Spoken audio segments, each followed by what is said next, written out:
This program contains dramatic reenactments and material that may be disturbing to some audience members. Viewer discretion is advised. Deep in the Alaskan mountain range, two climbing friends set out to conquer a dangerous ascent. Then, disaster strikes. And striving to be the first turns into a desperate fight to stay alive. Trapped by an onslaught of avalanches, they feel the full force of nature's destructive arsenal. One man faces a gut-wrenching choice. Do you want to live? Save himself or remain with his friend and stare death in the face on I Shouldn't Be Alive.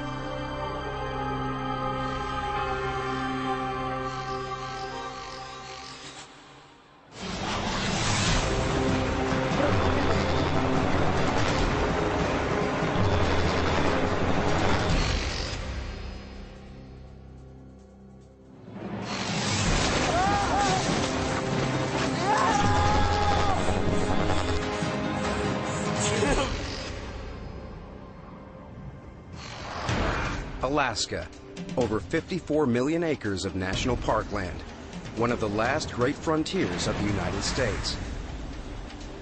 Spectacular glaciers and magnificent mountain peaks make it a magnet for climbers looking to push their skills to the limit. Like Alaskan Jim Sweeney. Okay, well, let's go.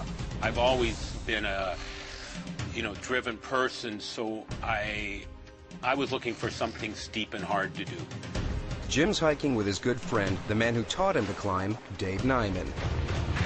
I actually started climbing when I was a little kid because Alaska's full of mountains. And you just go on hikes, so you're always climbing up something.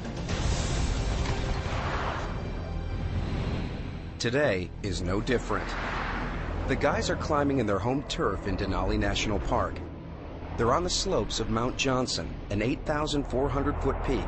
It's about as isolated a place as you could find yourself in.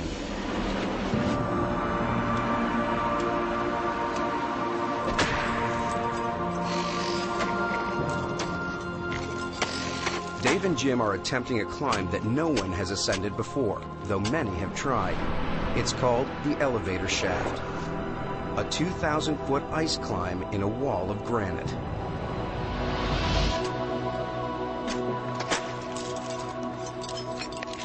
At this point, we know we're in for 12 or 20 or even more hours of straight climbing. This climb isn't for novices, but Jim and Dave are both confident. They've made first ascents before, and together they've got 16 years of solid climbing experience behind them. Jim's taking out the rope and he's moving fast. He gets up to the end of each length of rope and he keeps pulling me up behind him.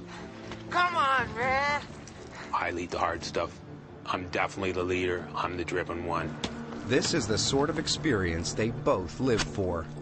You just forget what's going on when you're going up. I'm climbing. I'm not thinking about anything else. I want to go up.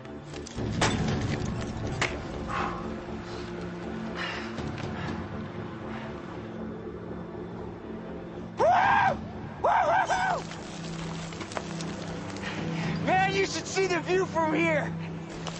Great, Jim.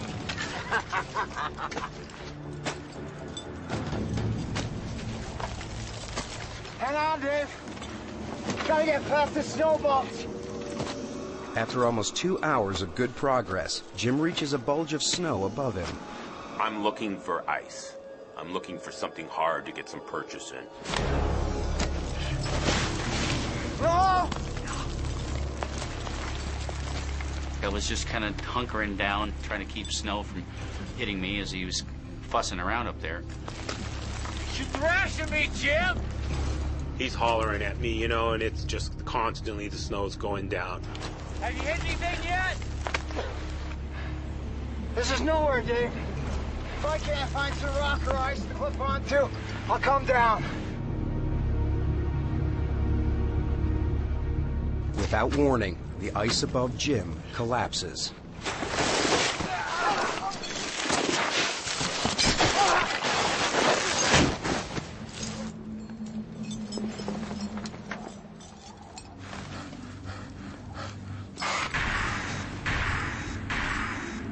He's not moving.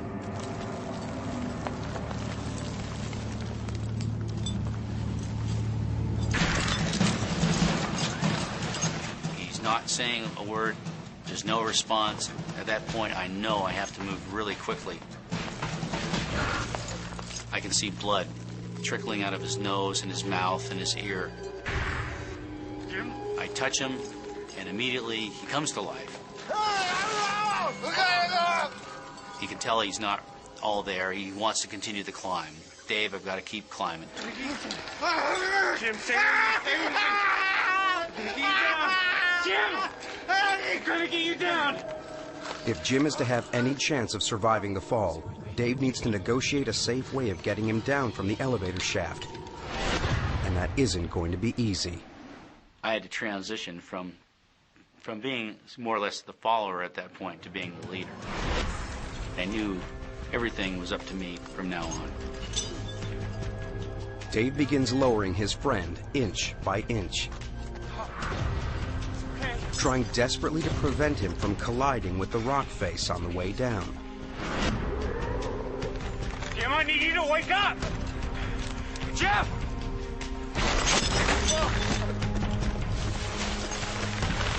The painstaking job is physically exhausting. Okay, here we go. We're going again. It takes Dave the better part of 5 hours to lower Jim down to relative safety. Last bit, Jeff.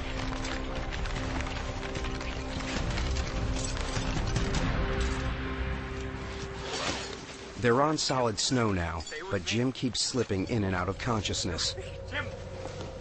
I have no memories of the fall whatsoever. None.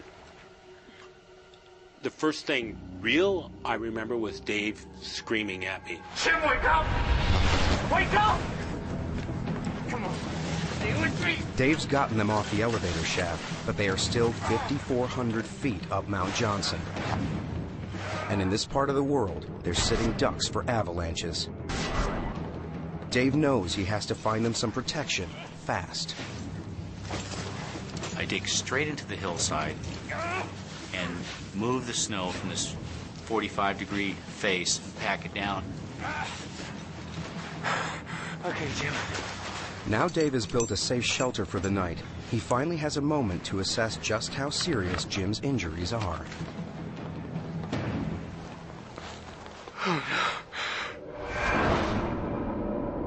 When Jim collided with the rock face, he took a terrific blow to his head, and his brain crashed into his skull.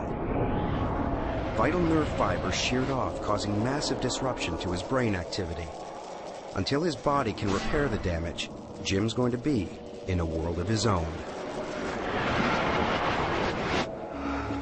Now, for the first time since the accident, the full force of their predicament hits Dave.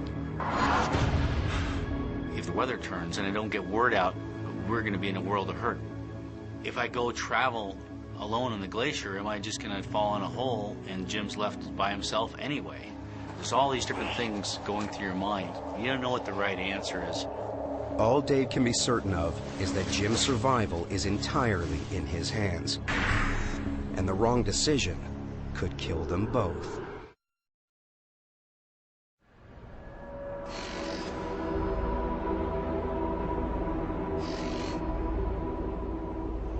It's the morning after Jim's climbing accident, and Dave's come to a decision. He's going to leave Jim to get help. He knows there's a ski hut 10 miles away. He's gambling that there'll be people there, maybe even a radio. Do you think you can light the stove? Don't go. I don't want you to leave me. Don't leave me. I gotta go, Jim. I'm going for help. I'll be back in a few hours. Okay?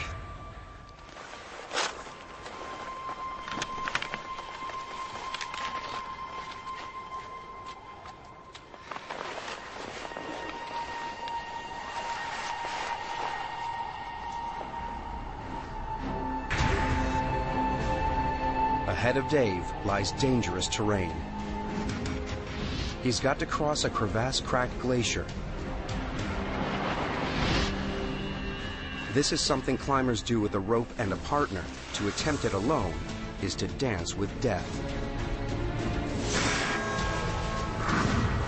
fall in a crevasse on that glacier, there's really no hope for you. You're gone.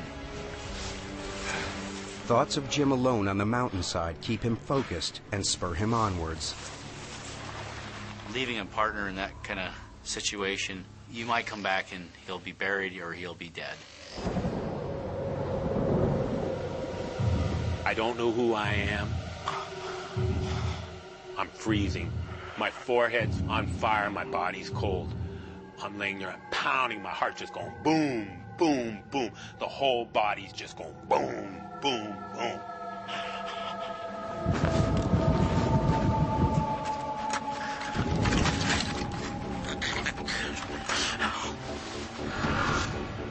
After hours of slogging through the snow, Dave finally reaches the mountain hut.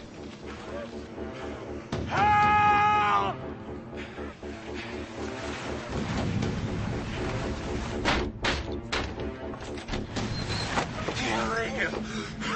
Radio! No! Oh, great. That means there's no cavalry coming today, and we can't just pick up the radio and call a plane passing overhead. Come and sit down. The group are on a skiing vacation, and one of them is an emergency medical technician. He agrees to go and look for Jim. I'm greatly heartened by this, but I am shot. Just stay here and rest up. We'll see what we can do. And I told the two skiers leaving if they don't get to him tonight, he'll probably freeze. You're clear about where he is. You sure you can find him? We'll just follow your tracks. It's okay. Hey, be careful with him. Unable to radio for help, Dave and one of the skiers tramp out a giant SOS in the snow.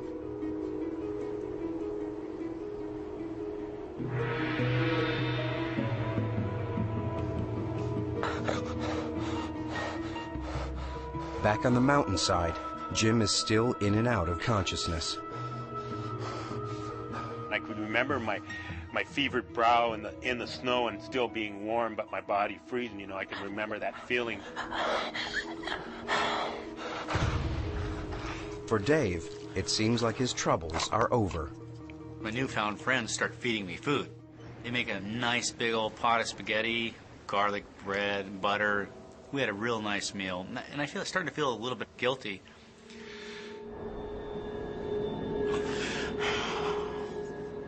Miles away, trapped in his tiny snow hole, Jim is losing his grip on reality again.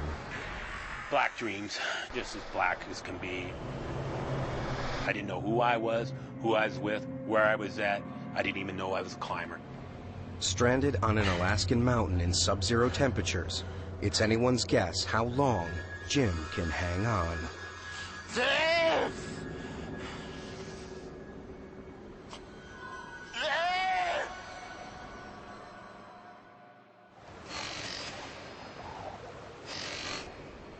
Dave has spent a restless night at the mountain hut, worrying about Jim.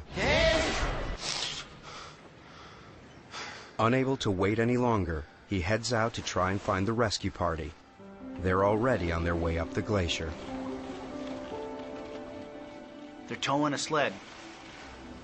My heart leaps. Oh, great, great. They're coming back. They rescued Jim.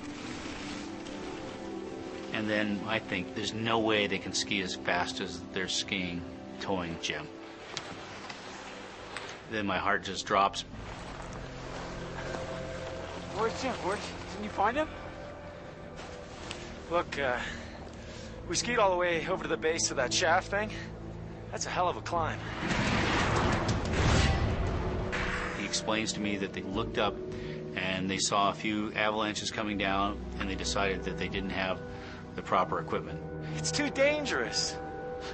Getting more people killed won't help anyone. I'm trying not to be angry. I can't believe what I'm hearing here. The truth is, the guy is absolutely right. They're skiers, not mountain rescuers. Will somebody come with me?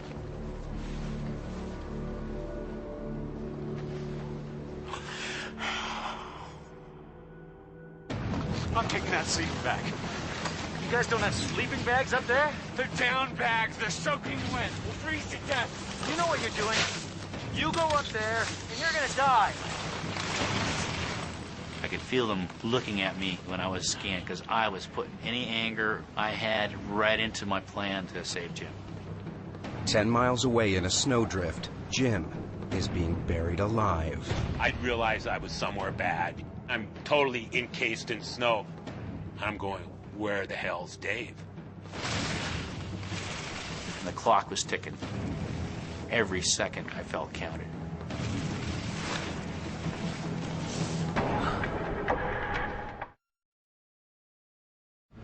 Dave Nyman has raced back to Mount Johnson to the site where he last saw his friend, Jim Sweeney. But all he sees is new snowdrifts.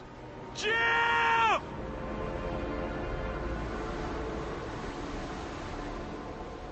I heard probably the most beautiful sound I've ever heard. Oh. Jim! Jim! Help! And then I do, help! Help! And I'm screaming, and I hear Dave. Jim! As I came over the rise, I saw Jim. He was buried in a snowslide. Jim? Jim?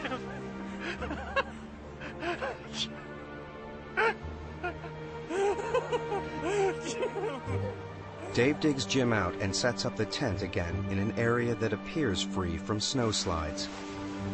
But as Jim's body starts to recover from the cold, he becomes more aware of a pain in his hip. Something is very wrong. Jim, I need to take a look at your hip. The force of his fall pushed the head of his thigh bone out of its socket and backwards.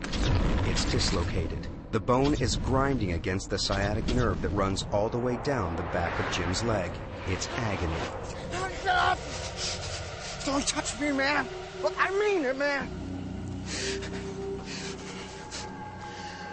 I can take care of my hip.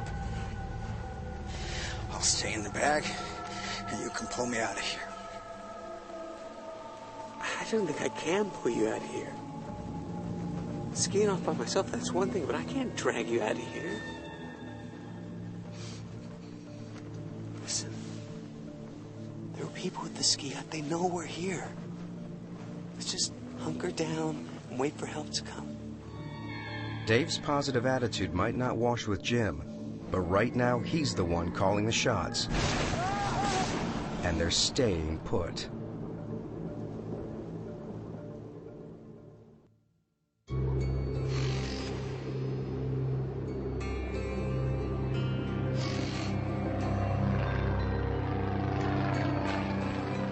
Mark Niver and his wife Roberta are flying over the Ruth Glacier, looking for a spot to land for a romantic picnic. It was the place that Mark had proposed to me. It was our anniversary, so we decided to go up there. That was our plan. We stay up there for an hour or two and have some lunch and kind of walk around and we wanted to enjoy the sights because it's just such a gorgeous area up there. But the weather is starting to change. I don't think we should land. I think we better go home. Okay, hon.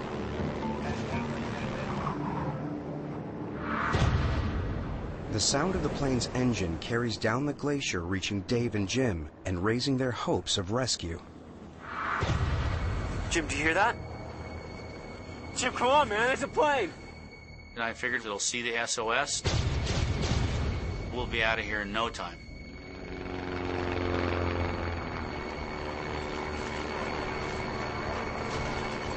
Roberta, look! SOS! We gotta go in. No, we don't, Mark. Roberta doesn't want to risk landing, and for good reason. She's 7.5 months pregnant. But Mark's made his mind up. What are you doing? You just said we shouldn't land here. It's an SOS. We have to land. She's nervous, obviously, and she's telling me, Mark, we can't land. She's kind of hollering at me, and it's somewhat distractive as I'm lining up to land. Roberta's fears are well-founded. In the poor light, Mark can't tell if it's 3 feet or 30 feet down to the snow. He decides to abort the landing. At at that elevation, you know, the air is pretty thin. The engine doesn't perform at all like it should.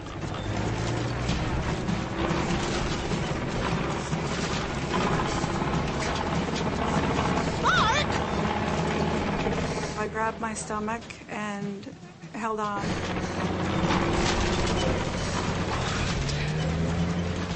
All of a sudden, we just fell out of the sky.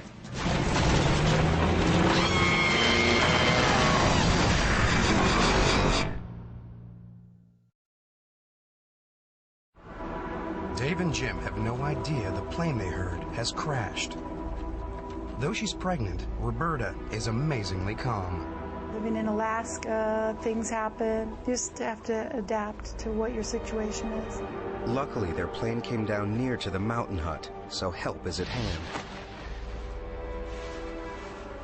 Roberta doesn't know it yet, but the crash put her body under massive pressure. The discs in her back that act as shock absorbers to protect her spine were overloaded by the impact. 2 of them have been squeezed backwards out of position. The bulging discs now put pressure on the spinal nerves. It's going to get very painful, but Roberta's no quitter. The reality that I'm here for a while was a bit hard, but I had to focus on keeping myself calm. I was afraid if I started to think, what if, I'd be in trouble. We saw that SOS. Is it yours? No. Hey, sit down. It's a long story. Mark hears all the details about the climbing accident and Dave's determination to rescue Jim. Immediately. I'm thinking of those guys. I mean, the snow's falling, the wind's blowing. They're on some side of a mountain someplace. And who knows what conditions.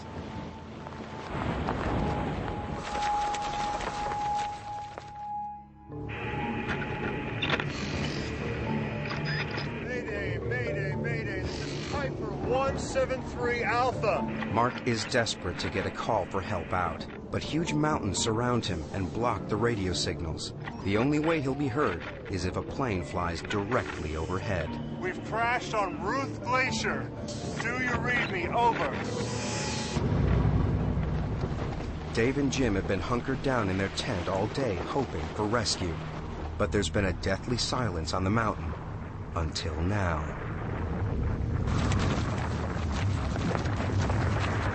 Dave! Wake up! Wake up, Dave! I'm screaming at Dave as loud as I can. Dave! Wake up! We could hear it coming. We braced the tent. It was scary. Jim and Dave are camped high on the slopes of Mount Johnson. This mountain is so steep that in bad weather, snow is constantly sliding off. It funnels through gullies and powers downhill. On its journey towards their tent, it's gathering momentum, creating a massive avalanche.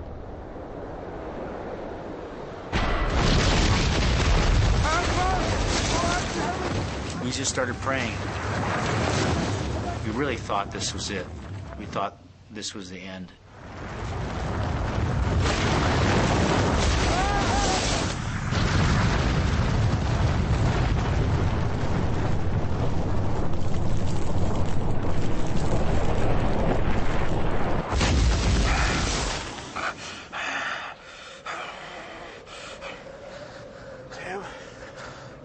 Jim, are you okay? We're completely buried, 100% encased in snow. And my hips just screaming. I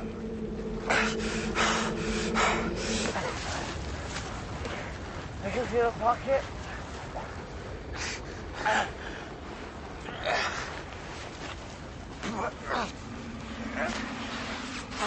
Dave digs himself out of the snow and hauls Jim from the mangled wreck of their tent.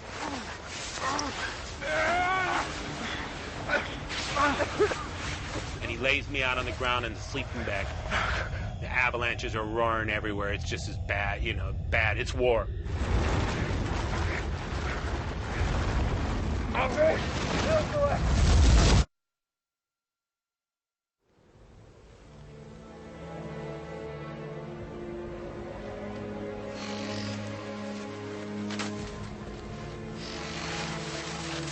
Incredibly, Jim and Dave make it through the night. But there's no way Jim wants to risk going through that again. Hey, Dave. I'm ready to go. Let's go. We can't just stay here. We're sitting ducks. You gotta haul me out.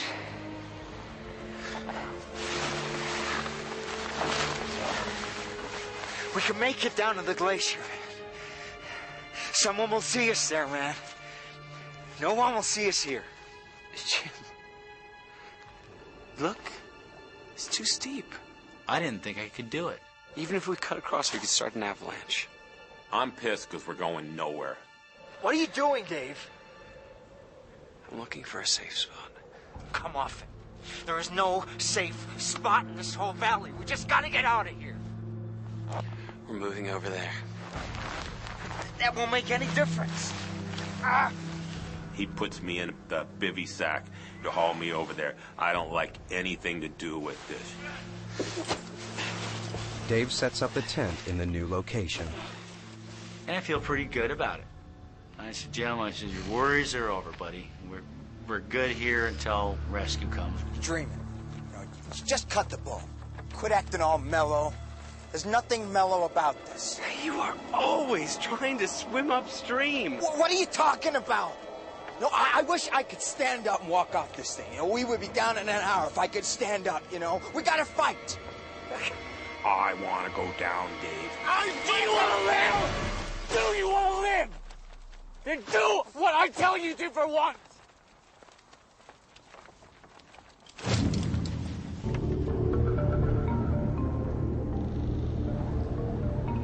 This is the 6th night on the mountain.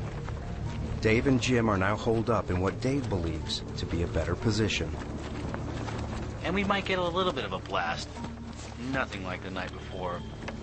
Just feeling good. Yeah, I was right with my assessment. I put us in a safe place.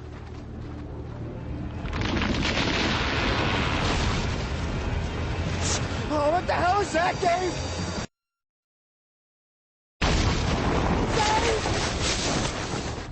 Avalanches are on the move. All of a sudden, you can hear the one coming. It's like sitting right under a 747, just this roaring noise. It's a sickening, cracking rumble, explosions, boom.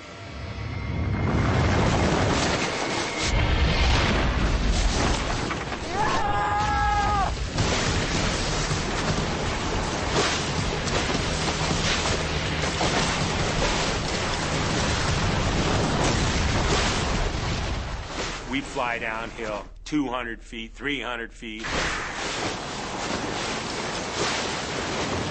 Eventually, they come to a stop. But they've landed right in the middle of multiple avalanche paths.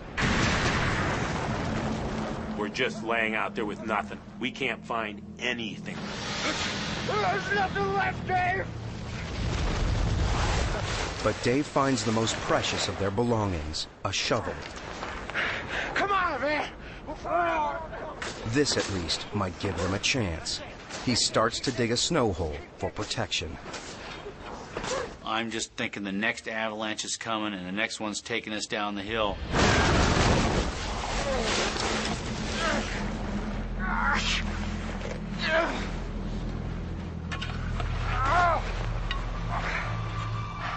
This latest brush with death has shaken them badly.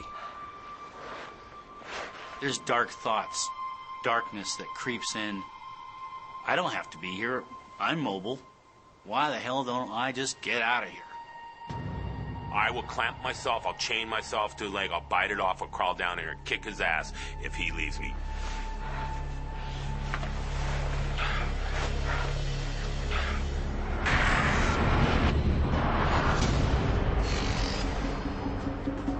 "10 miles down the glacier, Martin Iver clings onto one hope. This morning, the jet that usually takes him to work on the Alaskan oil fields will be flying directly overhead. My dad flies that plane. I know the whole crew. I know that they'll be tuned in.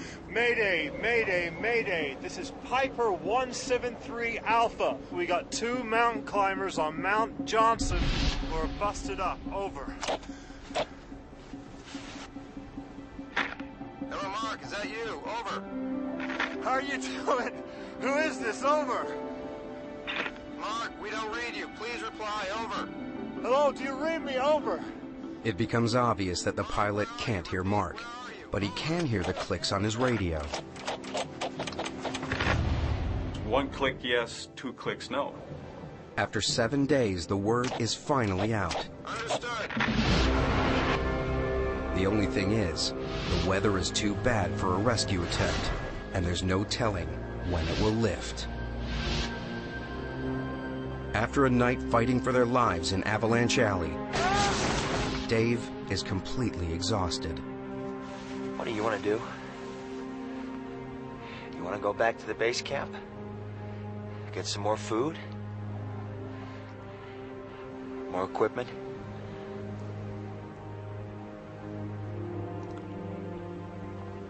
I wanted to go, but I knew if I left, I would not come back. I'll tell you what. You get me off this mountain, I will buy you the biggest, juiciest steak you've ever seen in your life at the Double Muskie. What do you say?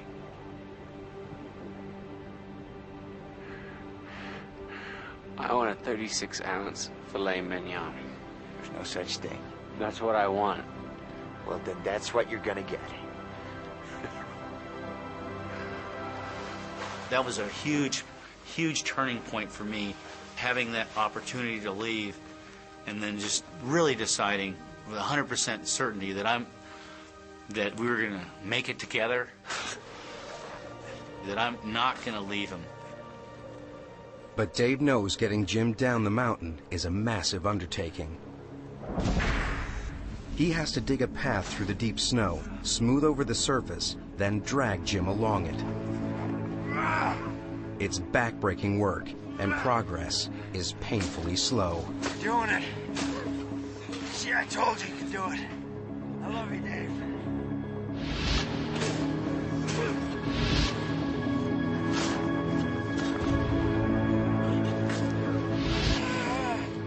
Dave makes a superhuman effort for 17 hours until he just can't go on.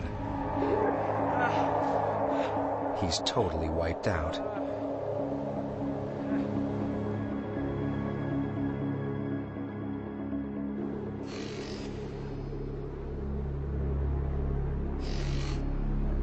After only a few hours' rest, day breaks. It's time for the slog to continue again. Now we gotta keep going, man. Wake up, man. We gotta go.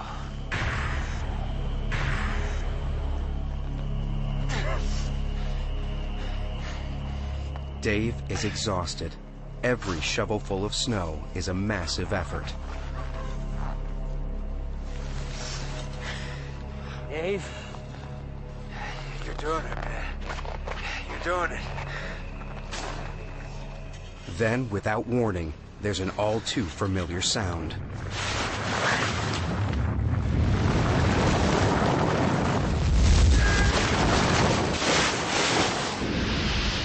All of a sudden, we're flying downhill. I'm screaming bloody murder. And I pick up speed, and this is it. Free fall.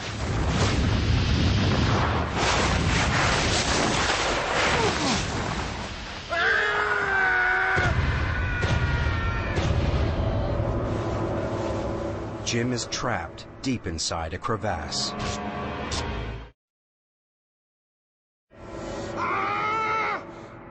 Is that it? Is that all you got? I start screaming at God, you know. I'm telling him, I can take more. I can take more, you know. I for sure 100% can take more. Come in! I can take more! But Jim's luck, if you can call it luck, hasn't completely deserted him. I can take more! Jim! I can take it! Is that all you Dave has been swept deeper into the same crevasse.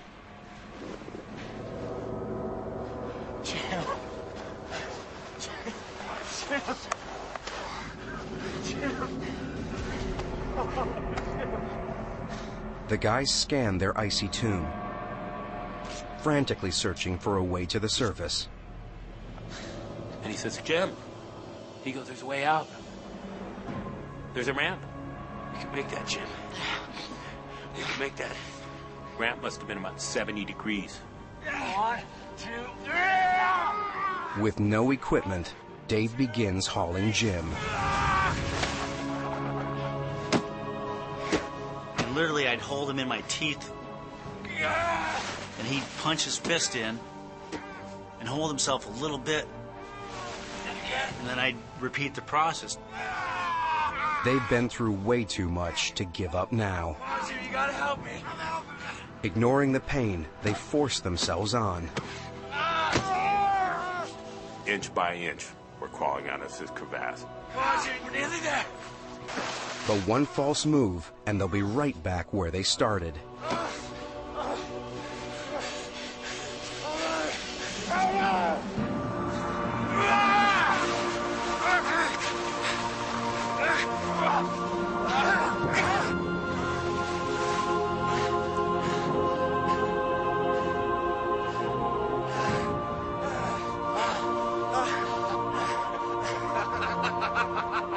We're laughing. We're out of the crevasse. We're laughing.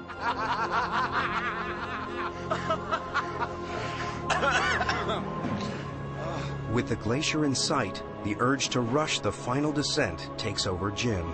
Let's go for it, let's toboggan down right now. No way, man. Oh, it's too steep. If that crevasse didn't kill us, then this one.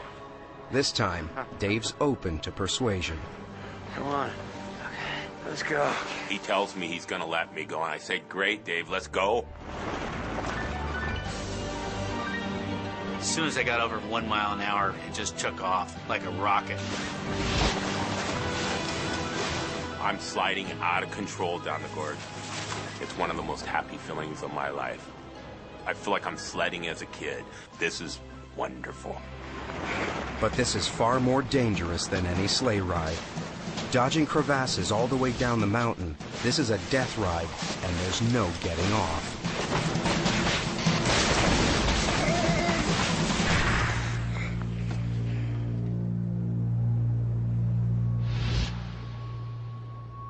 Dave and Jim have made it down to the glacier in one piece, but physically, they're shot. If we don't get picked up now, I'm gonna die soon. They don't know it, but their only hope lies with Mark Niver, and it's not looking good. The weather's still too bad for a rescue attempt. Doesn't look like we're gonna be able to get in today at all. Visibility is too bad. Over.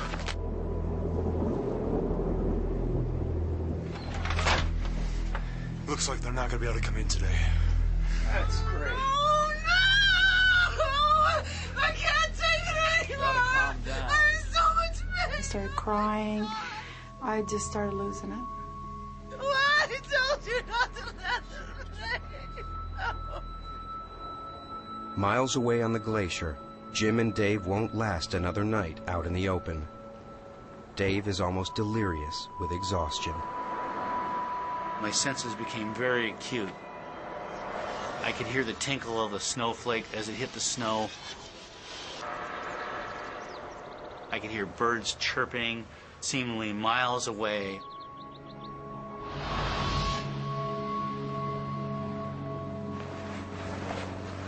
And I hear an airplane. And I don't know if I'm going crazy.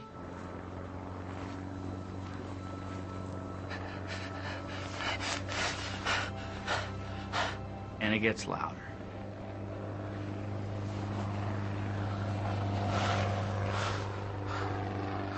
It's the best sound I've ever heard in my life.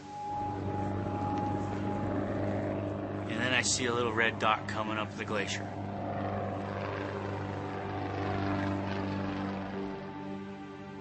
It's a huge thing. I have a hard time believing it. The plane is the vanguard of a massive rescue operation. Oh my God, you're kidding me. A brief and almost miraculous break in the clouds has made a rescue possible. Wave your arms, man. Let him see you. Get your act together. He's saying, "Don't cry, stand up, you're a hero." And so he's telling me all this stuff, how to act, you know, you saved my life, you're a hero. You did it, Dave. You did it. You're the hero, Dave. Stand up there. I'm staying in the sleeping bag. Shut up, Jim.